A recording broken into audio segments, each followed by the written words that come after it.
इस high school में पढ़ने वाले लड़के का नाम नाओतो है। ये इतना शर्मीला है कि लड़कियों से बात करते वक्त कांपने लगता है। एक दिन नाओतो स्कूल लाइब्रेरी में होमवर्क करने जाता है, जहाँ पहले से कुछ लड़कियां मौजूद थी जो कि उसे बिल्कुल पसंद नहीं आ रही थी, क्योंकि वो लाइब्रेरी जैसी जगह में जोर जोर से बातें कर रही थी। ऊपर से उसका मजाक उड़ा रही थी कि उनसे 5 फीट दूर होने के बावजूद वो घबरा रहा है। नाओतो धोखे से अपनी ड्राइंग गिरा देता है और एक लड़की उसे उठाती है और बाकी लड़कियों को बताती है कि वो अडल्ट मांगा ड्रॉ कर रहा है। उसकी स्क्रिप्ट पढ़ने के बाद उनमें से एक लड़की खुद को इंट्रोड्यूस करती है और अपना नाम नागातोरो हयासे बताती है। वो उसे सेंपाई कहकर बुलाती है और उसकी लिखी स्टोरी के प्लॉट का मजाक उड़ाने लगती है, क्योंकि असल में नाओतो ने अपनी स्टोरी के मेन कैरेक्टर को खुद की तरह दिखाया था। हालांकि उसमें उसका मेन कैरेक्टर जितना कूल है वो उसके आसपास भी नहीं है। दूसरे शब्दों में वो बिल्कुल डरपोक है। अपनी इस बात को प्रूव करने के लिए वो उससे उसकी स्टोरी के एक सीन को रीएनैक्ट करने के लिए बोलती है, जिसमें वो फीमेल प्रोटैगनिस्ट का रोल प्ले करेगी और वो मेन का। हालांकि जहाँ उसके कूल बनने का सीन आता है वो वहीं हक देता है। जिसके बाद वो उसका इतना गंदा मजाक उड़ाती कि वो रो पड़ता है और फिर वो वहां से चली जाती है। रात में सोते वक्त भी उसे हयासे के पूरे सपने आते हैं। हालांकि उसके सपने हकीकत में अगले ही दिन बदल जाते हैं, जब हयासे को पता चलता है कि वो कहाँ छिपता है। रूम में घुसने से पहले उसका रुमाल वापस कर देता है और कहता है कि उसने उसे धुल दिया था, जिससे हयासे थोड़ा सा शर्मा जाती है। वो भी क्लासरूम के अंदर आ जाती है, उसे चिढ़ाते हुए कहती है कि वो दोनों एक रूम में अकेले हैं, जिसका मतलब वो कुछ भी कर सकते हैं। इधर उधर देखने से उसे पता चलता है कि वो वहाँ मौजूद चीजों की ड्राइंग बना रहा है, इसलिए वो चेयर पर जाके बैठ जाती है और खुद को बनाने को कहती है। हाथ तो तब हो जाती है जब वो अपने बटन्स खोलने लगती है ताकि वो उसे और अच्छे से बना सके। ये देखकर नाओतो दंग रह जाता है और कहता है कि क्या वो नॉर्मल नहीं रह सकती। जब वो ड्रॉ करना शुरू करता है तब बस उसे सिर्फ बार बार देखे जा रहा था और कैनवस तक कुछ नहीं बनाता। हयासे समझ जाती है कि वो उसे सिर्फ देखे जा रहा है, इसलिए वो कहती है कि अगर उसने उसकी अच्छी तस्वीर बनाई तो उसे एक इनाम भी देगी। नाओतो ड्राइंग बनाना शुरू करता है, जिसमें लगभग उसे पूरा दिन लग जाता है। हालांकि उसकी ड्राइंग काफी अच्छी बनी थी और वो हयासे को काफी पसंद भी आती है। जैसा कि हयासे ने प्रॉमिस किया था, वो इनाम देने के लिए तैयार हो जाती है और नाओतो से अपनी आंखें बंद करने को कहती है। वो उसे किस करने के लिए उसके नजदीक आती है, लेकिन जैसे ही उनके होठ एक दूसरे को छूने वाले थे तभी वो पीछे हट जाती है और मुंह फाड़ के हंसने लगती है। Come on, man.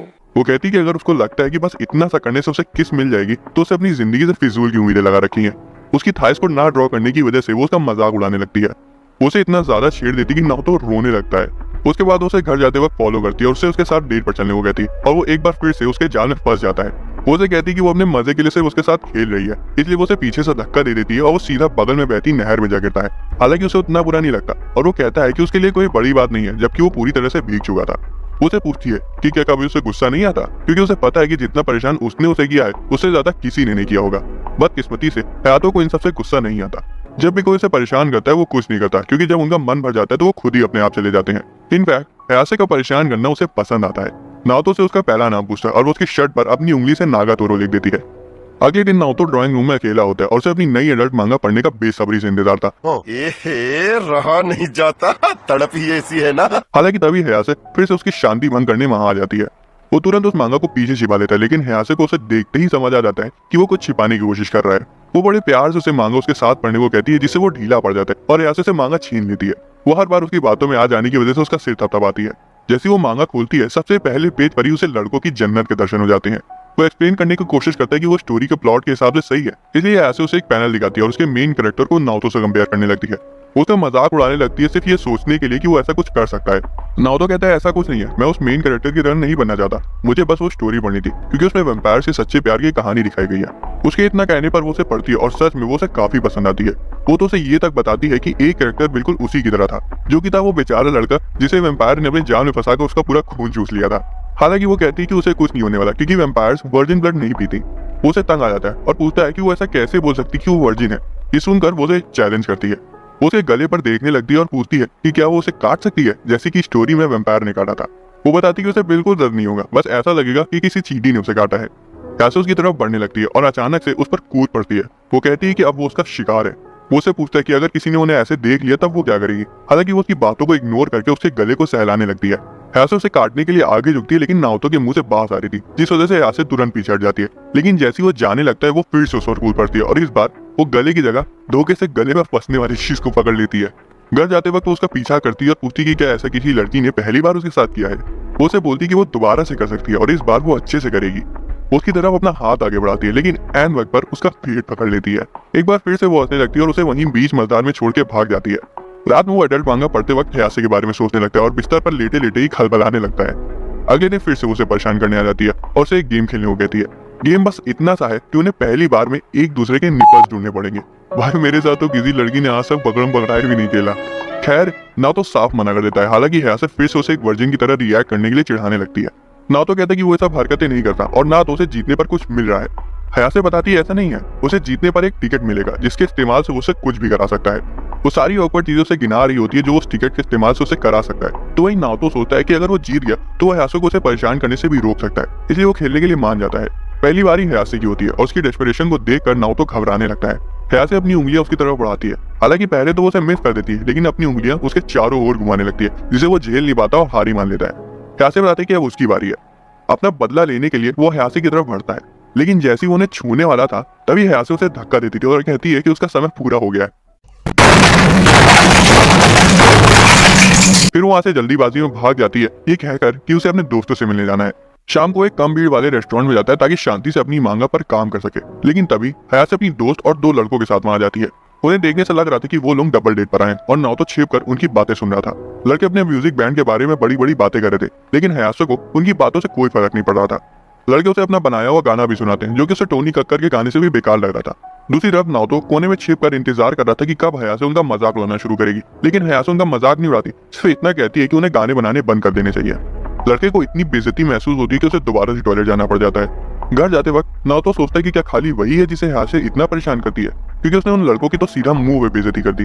तभी अचानक से हयासे उसके पीछे आ जाती है और हर बात की तरह फिर से उसे परेशान करने लगती है। अगले दिन आर्ट रूम में वो फिर से आ जाती है और पूछती है कि क्या वो उसकी ड्राइंग के लिए मॉडल बन सकती है, लेकिन वो मना कर देता है, ये कहते हुए कि वो असली लोगों को नहीं बल्कि बेजान चीजों को बनाना चाहता है। वो तुरंत अपने कपड़े उतार देती है और उसे कुछ ऐसा दिखा देती है जो उसने कभी नहीं देखा था, उसका स्विम सूट। स्कूल खत्म होने के बाद बहुत तेजी से बारिश होने लगती है और दोनों कहीं रुकने की जगह ढूंढते हैं। मौका देखकर वो उसे यहाँ भी नहीं छोड़ती और कहती कि वो जानती है कि नाओतो को उसे भीगी यूनिफॉर्म में देखने का बहुत मन कर रहा है। नाओतो इस झूठे इल्जाम को साफ इनकार कर देता है। उसे लग रहा था कि वो सिर्फ उसे परेशान करेगी क्योंकि उसने अंदर तो स्विम सूट पहन ही रखा है, इसलिए वो उसे कन्फ्रंट करने के लिए उसकी तरफ मुड़ता है और पाता है कि वो उसकी यूनिफॉर्म के आर पार बिल्कुल साफ साफ देख सकता है और उसने कोई स्विम सूट नहीं पहन रखा है। शर्म के मारे दोनों तुरंत एक दूसरे से मुंह मोड़ लेते हैं। तभी बारिश और तेजी से होने लगती है, इसलिए वो उसे अपने घर ले जाती है क्योंकि उसका घर नजदीक था। उसके पेरेंट्स के जूतों को देखकर नाओतो को लगने लगता है कि उसके मम्मी पापा भी उसे परेशान करने लगेंगे, लेकिन असल में घर में कोई नहीं होता।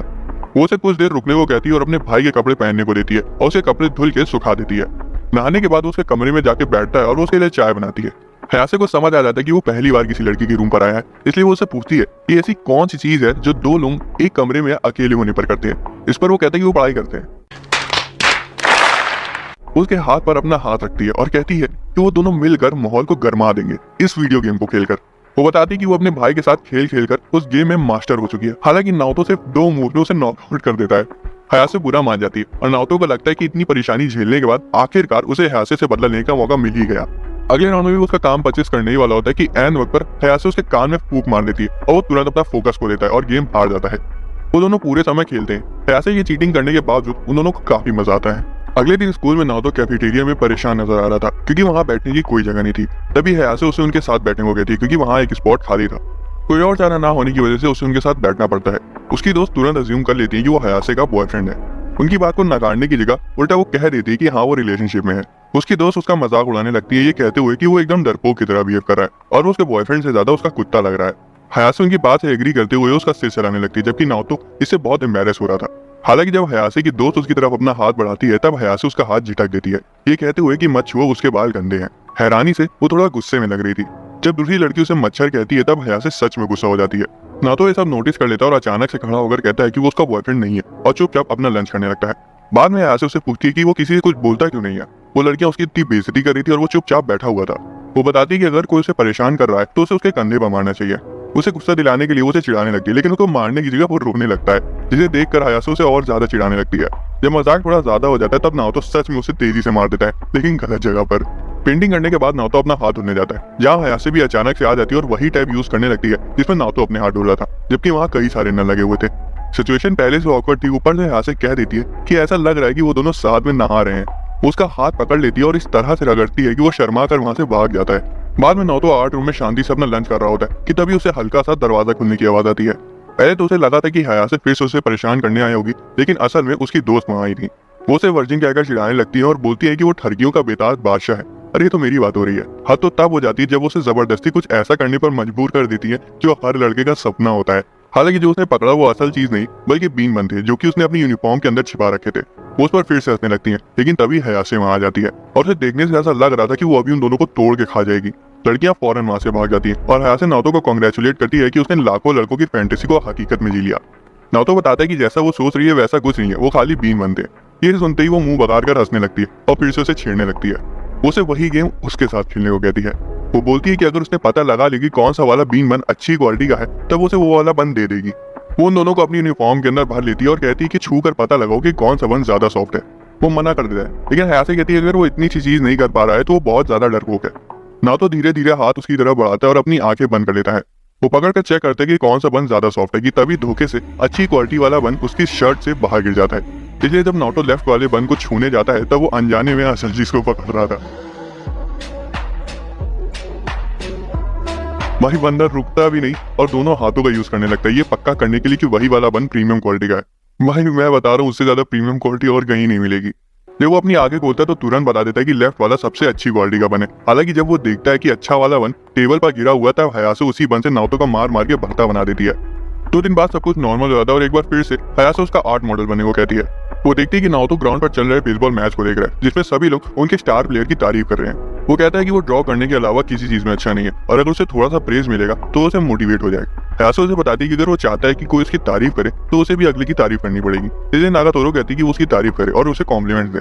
जब वो सोचता है तो उसे समझ आता है कि वो जो कुछ भी बोलेगा वो हयासे को क्रीपी ही लगेगा, इसलिए वो उसके बालों की तारीफ कर देता है। उसके इतने सिंपल कॉम्प्लीमेंट पर हंसने लगती है लेकिन और तारीफ करने को बोलती है।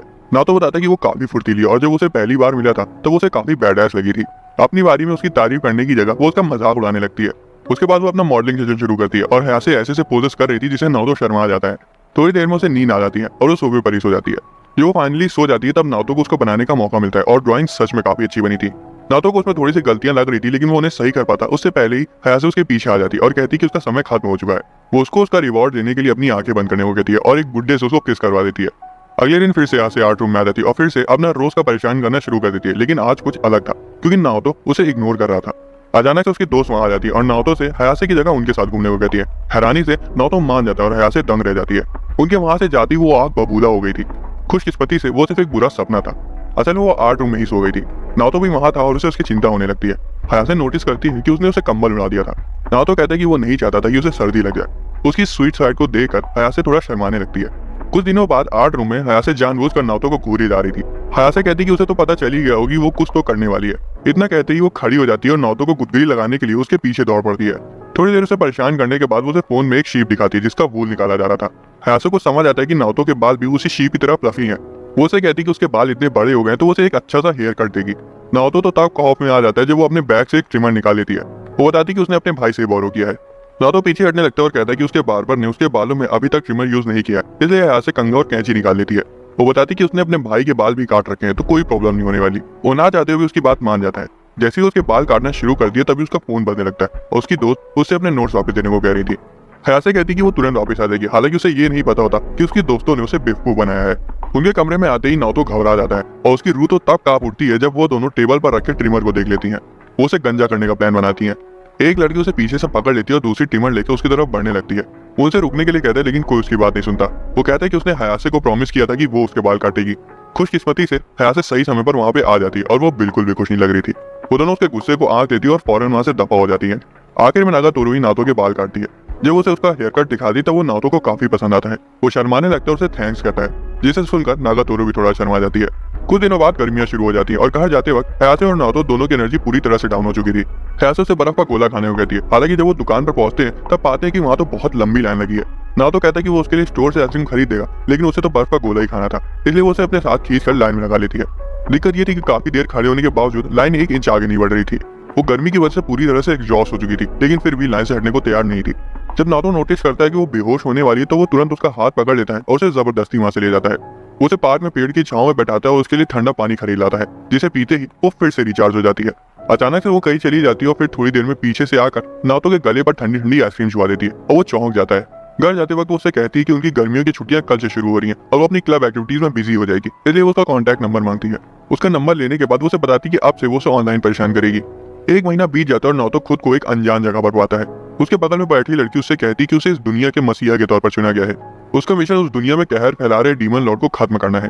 इतना बताते ही वो लड़की उसे वहां से धक्का दे देती और वो आसमान से नीचे गिरने लगता है। उसे तो जादू इस्तेमाल भी करना नहीं आता था, लेकिन तभी वो अपने हाथ में एक छड़ी को देखता है। तो छड़ी के चमकने की वजह से वो आराम से नीचे लैंड हो जाता है। हालांकि जिस पर वो लैंड हुआ था वो एक बड़ी सी लिजर्ड थी जो उसके पीछे पड़ जाती है। वो अपनी छड़ी की मदद से उस पर हमला करता है, लेकिन उस छिपकली को कुछ फर्क नहीं पड़ता। तभी अचानक से एक बिल्ली जैसी दिखने वाली लड़की वहां आकर उसे बचा लेती है। वो लड़की बिल्कुल हयासे की तरह लग रही थी। वो अपना नाम नागातोरो बताती है और दोनों साथ मिलकर खूब सारे डीमंस को हराते हैं, यहाँ तक कि उन्हें एक ड्रैगन तक से लड़ना पड़ जाता है। नाओतो तो तब तक रह जाता है जब नागातोरो उस ड्रैगन को हराने की खुशी में उसे किस कर देती है और प्रॉमिस करती है कि जब तक वो साथ रहेंगे तब तक उन्हें कोई नहीं हरा सकता। वो ड्रैगन और कोई नहीं बल्कि एक लड़की गैम्बो होती है जो कि नागातोरो की दोस्त की तरह लग रही थी। योशी भी वहां होती है और एक अंडे को फोड़ कर बाहर आती है। ये डिसाइड होता है कि वो चारों डीमन कासल में जाएंगे। अंदर घुसते ही उन्हें पता चलता है कि सिंहासन तो खाली है। असल में डीमन लॉर्ड और कोई नहीं बल्कि वो तीनों ही थे। उसकी बेवकूफी का मजाक उड़ाने लगती है। खासकर नागातोरो कहती है कि उसने ये कैसे मान लिया कि वो उससे प्यार करेगी। कोई आपसे प्यार क्यों करेगा? खुशकिस्मती से जैसे ही वो चिल्लाता है उसकी नींद खुल जाती है और रेस्टोरेंट के सभी लोग उसे घूरने लगते हैं। तभी यहाँ से भी वहाँ अपने दोस्तों के साथ आ जाती है। वो उसके पास आती है लेकिन नाओतो उसे दूर भागने की कोशिश करता है। नाओतो जल्दीबाजी में वहां से चला जाता है और धोखे से अपनी स्केचबुक रेस्टोरेंट में ही भूल जाता है। नागातोरो से खोल के देखती तो उसमें कैट कॉस्ट्यूम में सिर्फ उसकी ही ड्राइंग बनी हुई थी। ऐसे शर्मा जाती लेकिन वो ये भी सोचती कि उसके पास नाओतो को परेशान करने का एक और मटेरियल मिल गया। वो उसके पीछे भागने लगती है पूछते हुए कि क्या वो ड्राइंग उसकी है। नाओतो उसे देख कर भागने लगता है लेकिन 10 मीटर दौड़ने के बाद ही थक जाता है और ये मानने से तक इनकार कर देता है कि वो नोटबुक भी उसकी है। हयासे कहती है तो ठीक है, अब से ये नोटबुक मेरी है। अगले दिन हयासे उसे साथ में बीच पर चलने के लिए इन्वाइट करती है क्योंकि वो उनकी समर वेकेशन का आखिरी दिन होने वाला था। पहले तो वो मना कर दिया लेकिन उसे पता था कोई और उसे नहीं पूछने वाला, इसलिए वो आखिर में चला जाता है। जैसा कि होना ही था, बीच जाते वक्त रास्ते में वो तीनों मिलकर उसे परेशान कर रही थी। बीच पर पहुंचते ही माकी अपनी ड्रेस उतार देती और नाओतो को उसकी बिकनी को देखते हुए पकड़ लेती है। उसकी दूसरी दोस्त भी यही करने लगती है, इसलिए नाओतो वहां से चला जाता है। बाद में लड़कियां तो स्विमिंग के खूब मजे ले रही थी लेकिन वो नोटिस करती है कि नाओतो अम्ब्रेला के नीचे अकेले बैठा हुआ है। गाँव कहती है कि उसे अकेले रहना है तो रहने दो ना। हालांकि यहाँ से उसकी नहीं सुनती और नाओतो के पास जाती है और साथ में स्विमिंग करने को कहती है। नाओतो कहता है कि उसे सनबर्न से दिक्कत है। कैसे कहती है कि उसे चिंता करने की कोई जरूरत नहीं क्योंकि उसके पास सनस्क्रीन है। हालांकि जब वो उस पर सनस्क्रीन लगाने जा रही होती है तभी नाओतो उसे रोक देता है और कहता है कि वो उसे हाथ तभी लगा सकती है अगर वो डेट कर रहे होते। ये सुनने के बाद उसे लात मार के नीचे गिरा देती है और अपने पैरों से उस पर क्रीम लगाने लगती है। उसकी दोस्त भी उसे ज्वाइन कर लेती है। अपने समर वेकेशन के आखिरी दिन को वो लोग बहुत अच्छे से एंजॉय करते हैं और यहाँ तक कि नाओतो भी मान लेता है कि उसे काफी मजा आया। गर्मियों के खत्म होने के साथ साथ समर फेस्टिवल भी खत्म होने के कगार पर था और सभी लोग रात में होने वाले फायरवर्क्स को देखने के लिए अच्छे से सज धज के तैयार थे। नाओतो चाहता था कि हयासे युगाता बहने उसके साथ वहां हो, लेकिन आखिर में वो घर में रहकर ही गेम खेलने लगता है। हालांकि उसका दिमाग गेम में बिल्कुल नहीं लगा था और वो हयासे के उसको बुलाने का मैसेज का वेट कर रहा था। जैसे कि पिछली बार उसने उसे बीच पर बुलाया था। वो सोचता है कि उसे हयासे को साथ में चलने के लिए बुलाना चाहिए, लेकिन उसको खुद को ये आइडिया इतना क्रीपी लगता है तो हयासे को कैसा लगेगा। 2 घंटे बाद वो अकेले फेस्टिवल में आ जाता है लेकिन माकी और उसे फिर से वहां ढूंढ लेती है। वो जबरदस्ती उसे ले जाती है और उसका मजाक उड़ाने लगती है सोचने के लिए कि उसे फेस्टिवल में कहीं गलती से हयासे मिल जाएगी। नाओतो वहां से जाने लगता है लेकिन वो उसके गले में पट्टा लगा देती है। उसके बाद वो अपने जीवन की सबसे बड़ी गलती करती है और उसके साथ अपनी फोटो को खींचकर हयासे को भेज देती है। हयासे देखकर आग बबूला हो जाती है और दौड़ कर वहां आ जाती है। वो माकी से रस्सी लेने की कोशिश करती है लेकिन माकी बताती है कि अगर उसे नाओतो चाहिए तो उसे मुकाबला करना पड़ेगा। वो फेस्टिवल में जाकर सारे गेम्स खेलने लगते हैं और देखते ही देखते 2 घंटे बीत जाते हैं। सारे गेम्स खेलने के बाद वो सभी अपने जीते हुए इनामों को कंपेयर करते हैं और हयासे अपने सारे इनाम देकर नाओतो को उनसे जीत लेती है। चैलेंज खत्म हो जाता है और योशी और माकी अपने अपने रास्ते चले जाते हैं। अब वो दोनों अकेले होते हैं और हयासे नाओतो को चिढ़ाती है कि ऐसा लग रहा है कि वो डेट पर आए हैं। फायरवर्क शुरू हो जाते हैं और हयासे नाओतो को एक अच्छे स्पॉट तक ले जाती है। हालांकि वहां बहुत लंबी लाइन लगी थी। नाओतो कहता है कि उन्हें शॉर्टकट लेना चाहिए, तभी लाइन आगे बढ़ जाती है और हयासे भी धक्के की वजह से आगे बढ़ जाती है। कोई और चारा ना होने की वजह से नाओतो को उसे लाइन से खींचकर अपने साथ ले जाना पड़ता है। वहां भी ऐसे इतने प्यारे मूवमेंट का कबाड़ा कर देती है और कहती है कि उसे पता है कि वो उसे अंधेरे में ले जाकर क्या करना चाहता है। हालांकि इस बार नाओतो पीछे नहीं हटता और उसे पूछता है कि वो जो कुछ भी कह रही है साफ साफ बोले। पहले तो ऐसे थोड़ा सा हिचकिचाती है लेकिन फिर भी वो कह देती कि वो उसे जबरदस्ती किस करना चाहता है। नाओतो उसके लगाए झूठे इल्जाम को साफ साफ इनकार कर देता है और कहता है कि ऐसा कुछ नहीं है। तभी एक बड़ा सा चमकीला पटाखा फूटता है और उन्हें पता चलता है कि वो और कहीं नहीं बल्कि एक किसी स्पॉट पर है जहाँ पर सारे कपल्स अंधेरे में किस कर रहे होते हैं। वो दोनों तुरंत वहां से भाग जाते हैं। घर वापस जाते वक्त नाओतो हिम्मत करके उससे अगले साल वहां फिर से आने के लिए पूछ लेता है और हयानी से हयासे मान भी जाती है और कहती कि उन्हें मैचिंग युकाता पहनना होगा। अगले दिन स्कूल जाते वक्त वो हयासे को अपनी दोस्तों के साथ बैठा हुआ देखता है। हमेशा की तरह उनके दिमाग में खुराफातें ही चल रही होती हैं, लेकिन तभी 2 लड़के वहां आ जाते हैं। नाओतो जलने लगता है और पेड़ के पीछे छिप कर देखता है कि वो आखिर वहां कर क्या रहे हैं। वो दोनों लड़के बेझिझक उनके साथ बैठ जाते हैं। जब एक लड़का अपना हाथ हयासे के कंधे पर रख देता है तब नाओतो गुस्सा आ जाता है और सिग्मा बनने की कोशिश करता है, लेकिन एक लकड़ी पर धोखे से पैर रखते ही हड़बड़ा जाता है। माकी और योशी उसे देख लेती है और अपने साथ बैठने के लिए बुलाती हैं। लड़के पूछते कि उसे क्या चाहिए और वो थोड़ा सा घबरा जाता है, लेकिन फिर भी हिम्मत जुटाकर हयासे से कहता है कि उनके घर चलने का समय हो गया है। हैरानी से नागातोरो ये सुनकर खुश हो जाती है और मुस्कुराते हुए चलने के लिए मान जाती है। उसकी दोस्त भी नाओतो के साथ ही चली जाती है और वो लड़के एक दूसरे का मुंह ताकते रह जाते हैं। हयासे नोटिस करती है कि नाओतो के हाथ कितने पतले हैं और उसे बताती है कि तुम्हारे हाथ कितने पतले हैं। वो उसे कहती है कि वो उसे फ्री में ट्रेन करेगी। हयासे से बताती है कि सिर्फ 2 महीने की ट्रेनिंग से जो कोई भी उसे परेशान करता है वो उसे आसानी से मार लेगा, जिसमें वो भी शामिल है। हालांकि वो कहता है कि उसे इसके लिए बहुत मेहनत करनी पड़ेगी और उसे तो 10 मीटर दौड़ने में भी मर जाती है।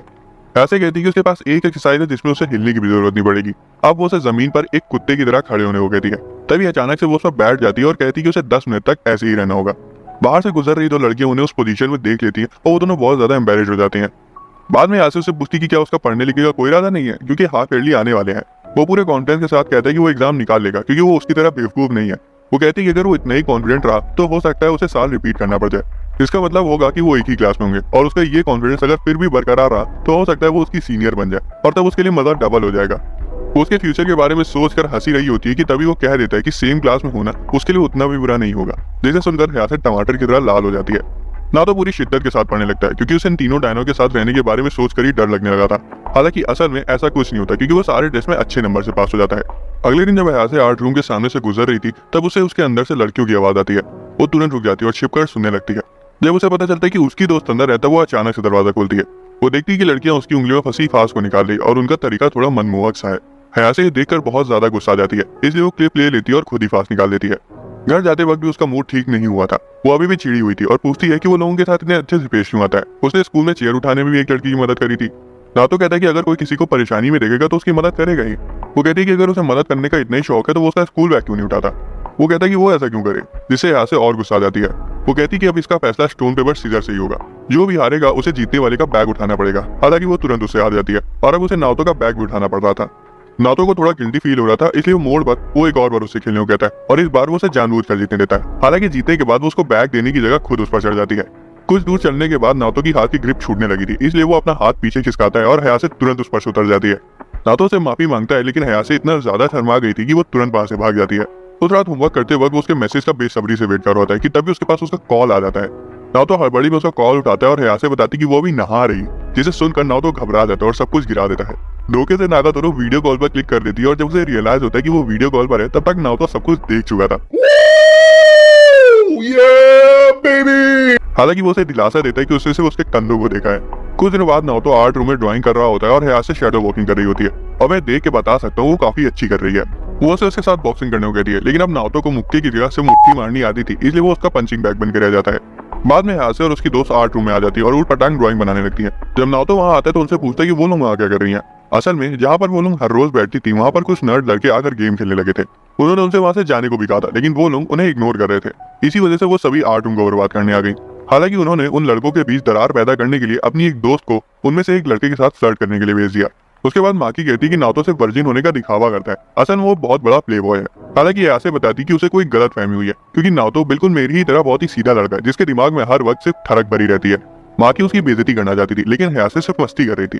दोनों झगड़ने लगती है और माकी शर्त लगाती है कि अगर हयासे को नातो की कोई भी एडल्ट मैगजीन आर्ट रूम में मिल गई तो माकी शर्त हार जाएगी और मान लेगी कि नातो प्लेबॉय नहीं है, उसके दिमाग में सिर्फ ठरक भरी रहती है। पूरा रूम छानने के बाद भी उसे कुछ नहीं मिलता, क्योंकि नातो ने होशियारी से अपनी एडल्ट मांगा को दूसरे रूम में छिपाया हुआ था। वो चुपके से रूम के बाहर आ जाता है और दूसरे रूम से अपनी मांगा ले आता है। वो उसे अपने पीछे वाले कबर्ड में रख देता है और ऐसा दिखाता है कि वो कुछ छुपाने की कोशिश कर रहा है ताकि हयासे मैगजीन को स्पॉट कर ले और वो बेट जीत जाए। अगले दिन वो आर्ट रूम में आती है और नातो नोटिस करता है कि उसने एक नई इयरिंग पहन रखी है। असल में उसने हाल ही में अपना कान छिदवाया था, इसलिए उसने अपनी वाली बदल ली। हयासे को फिर से मस्ती सूझती है और वो नातो के कान को छेदने के लिए कहती है ताकि वो लोग सेम इयरिंग पहन सके। नातो शर्माने लगता है क्योंकि ये थोड़ा सा रोमांटिक था। थोड़ी देर बाद साकुरा वहां आ जाती है और रोते हुए नातो से मदद मांगने लगती है। असल में एक लड़का कुछ समय से उसका पीछा कर रहा है। वो कहती है कि उसे डर लग रहा है, लेकिन नातो कहता है कि उसे ही तो उन लड़कों के साथ फ्लर्ट करने की चुल मची हुई थी, अब उसे झेलना तो पड़ेगा ही, क्योंकि जो लड़का उसका पीछा कर रहा था वो उन्हीं में से एक गेमर था। साकुरा रोने लगती है और बाकी लड़कियां नातो को गिल्टी फील कराने की कोशिश करती है ताकि वो मान जाए। साकुरा कहती है कि उसे सिर्फ उसका बॉयफ्रेंड बनने का दिखावा करना पड़ेगा ताकि वो लड़का खुद ही उन्हें साथ देकर भाग जाए। हयासे इसके सख्त खिलाफ थी और कहती है कि नातो खुद ही एक ठरकी लड़का है और ऐसा करने से वो भी उस लड़के के साथ उसका पीछा करने लगेगा। इसके बावजूद वो उसे सिर्फ कल के लिए उसका बॉयफ्रेंड बनने को कहती है ताकि वो उस मोटे को रंगे हाथों पकड़ सके। अगले दिन नातो अपने क्लोजेट में पड़े सबसे अच्छे कपड़े पहन के आता है और साकुरा अभी कुछ ही मिनट बाद वहां आ जाती है। हयासे और उसकी दोस्त उनका पीछा करती हैं और देखती हैं कि कहीं कुछ उल्टा सीधा ना हो जाए। हयासे को देखने से साफ समझ आ रहा था कि उसका दिमाग हिला हुआ है। ऊपर से साकुरा जानबूझकर नातो का हाथ पकड़ लेती है। वो उसे एक जगह पर ले जाती है जहाँ नातो अपनी पहली डेट पर आना चाहता था। वो लोग आगे कुछ कर पाते उससे पहले हयासे वहां आ जाती है और दिखाती कि उसने उसके स्टॉकर को पकड़ लिया है। मोटो घुटने पर आ जाता है और अपनी हरकतों के लिए माफी मांगता है और कसम खाते हुए कहता है कि वो ये गलती कभी नहीं दोहराएगा। शाम को नाओटो और हयासे साथ में घर जा रहे होते और हयासे उसे उसकी फर्स्ट डेट को लेकर चिढ़ा रही होती है। नाओटो कहते कि टेक्निकली ये कोई डेट नहीं थी, वो तो बस अपनी दोस्त की मदद कर रहा था। हयासे कहती कि वो डेट्स के लिए मैच्योर है भी नहीं क्योंकि उसके दिमाग में हमेशा ठड़क भरी रहती है, जिस पर नाओटो कहता है हाँ ये तो है। एक हफ्ते बाद उनका फिजिकल शुरू हो जाता है और नाओटो इस तरह से भाग रहता है जैसे कि उसके पैरों में गोली लग गई हो। हयासे और उसकी दोस्त उसे देख रही होती है और उसका मजाक उड़ा रही होती है, लेकिन हयासे उसे इस तरह से देखकर बिल्कुल भी खुश नहीं थी। इसलिए स्कूल के बाद वो उसे बताती कि उसे पता है कि वो मैराथन में कितना बेकार दौड़ा था। वो मान लेता है कि वो दौड़ने में थोड़ा कच्चा है, लेकिन हयासे कहती कोई भी इतना बेकार नहीं दौड़ता, 4 साल का लंगड़ा बच्चा उससे आगे निकल जाएगा। वो कहती कि उसे दौड़ने की प्रैक्टिस करनी चाहिए, लेकिन नाओटो अपना गुणगान गाने लगता है कि उसमें वो टैलेंट नहीं है।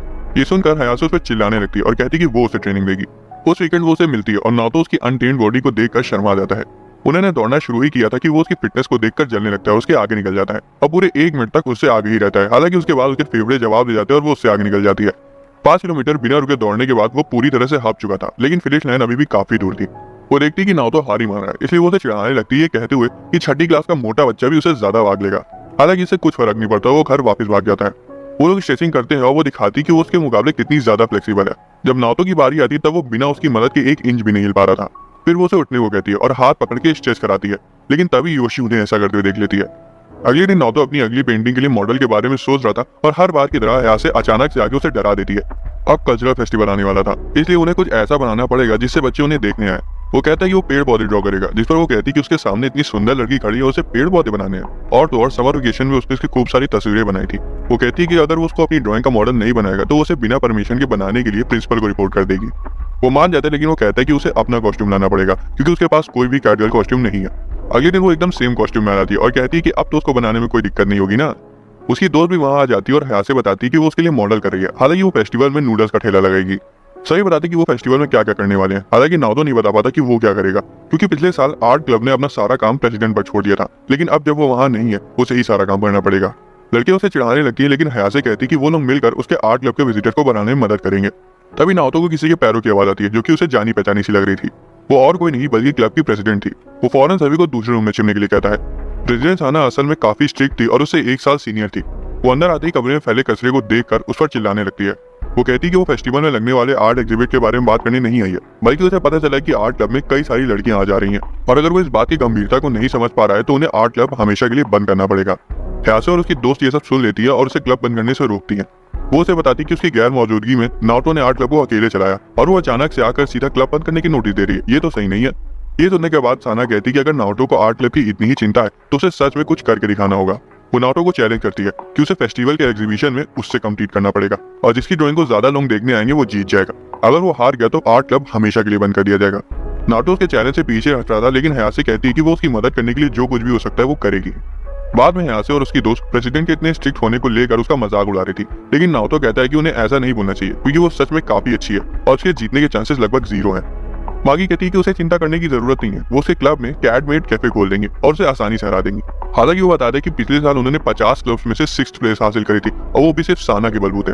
वो इतनी अच्छी है कि कॉलेज के स्टूडेंट भी उसका मुकाबला नहीं कर पाते। मागी उससे पूछती कि उसमें इतना क्या खास है और नाओटो ने साना की बनाई हुई ड्राइंग दिखाता है जिस मास्टरपीस के बलबूते वो जीते थे। असल में वो उसके खुद की ही लगभग बिना कपड़ों की पेंटिंग थी, जो कि नाओटो को भी काफी पसंद थी और अभी मुझे भी बहुत पसंद आ रही है। हयासे भी उसे देखकर थोड़ा सा इनसिक्योर हो जाती है। नाओटो बताता है कि बात हयासे की मॉडलिंग की नहीं है, बल्कि उसके खुद के अंदर उसे लड़ने की स्पिरिट नहीं है। अगले दिन नाओटो रूम में आता है और देखता है कि साना ने अभी से ही आर्ट क्लब को 2 हिस्सों में बांट दिया ताकि दोनों लोग अपने अपनी आर्ट पर फोकस कर सकें। नाओटो जीतने के लिए डिटरमिन्ड था और वो अपनी ड्राइंग बनाना शुरू करता है। कुछ घंटे बाद उसने एक अच्छी सी ड्राइंग बना ली थी।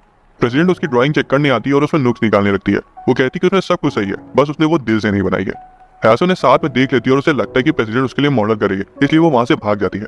नाओटो उसके पीछे जाता है। हयासे उसे कहती है कि उसे प्रेसिडेंट की ही तस्वीर बनानी चाहिए क्योंकि उसी से लोग उसकी ड्राइंग को देखने आएंगे। इतना कहती वो धोखे से स्लिप हो जाती है। वो पानी में गिरने ही वाली थी, लेकिन नाओटो उसका हाथ पकड़ लेता है और उसे बताता है कि वो सच में उसे ही बनाना चाहता है क्योंकि उसी को बनाने में उसका दिल लगेगा। कल्चरल फेस्टिवल आ जाता है और कई दिनों की मशक्कत के बाद नाओटो के पास एग्जिबिट करने के लिए 3-4 पेंटिंग तैयार हो गई थी, जो कि सच में काफी अच्छी बनी थी।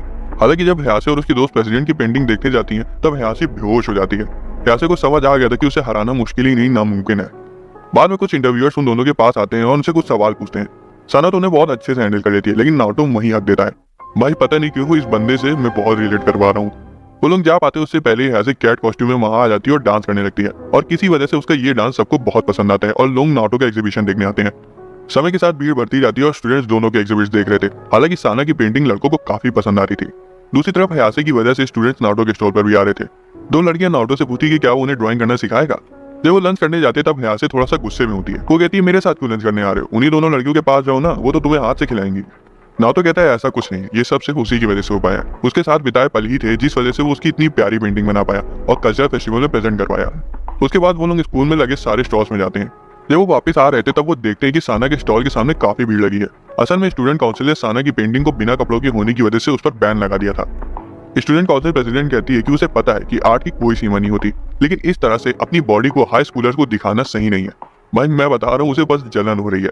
वो उसकी बेइज्जती पर उतर आती है तब नारुतो आगे आता है और कहता है कि आर्ट की अपनी खुद की कल्चरल वैल्यू होती है। हर किसी का उसे देखने का नजरिया अलग होता है।